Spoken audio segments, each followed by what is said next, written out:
Hi friends, 10 మినిట్స్లో sweet ఎలా చేయాలో నేను మీకు చేసి చూపించబోతున్నాను. మరి చూసేద్దామా? ముందుగా స్టవ్ వెలిగించుకొని ప్యాన్ పెట్టుకొని 2 స్పూన్ ఘీ వేసుకొని ఒక చిన్న గ్లాస్ సేమియా వేసుకొని దోరగా వేపుకోవాలి.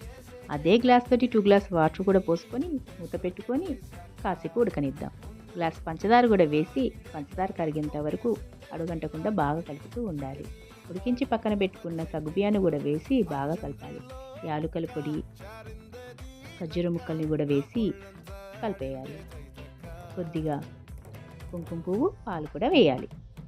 లాస్ట్ ఫైనల్గా 2 స్పూన్ మిల్క్ మేడ్ని కూడా వేసేసి బాగా కలిపేసి ఒక ప్లేట్లో ఘీ వేసుకొని అందులో పోసుకోవడమే. మీకు నచ్చిన ఏవైనా సరే డ్రై ఫ్రూట్స్ని వేపుకొని కొద్దిగా ఘీలో పైనుంచి గార్నిష్గా వేసుకోవడమే. చూసారు కదా ఫ్రెండ్స్, చాలా ఈజీగా అయిపోతుంది. పిల్లలైతే బాగా ఇష్టంగా తింటారు. మీకు ఈ వీడియో కనుక నచ్చినట్లయితే లైక్, షేర్, కామెంట్.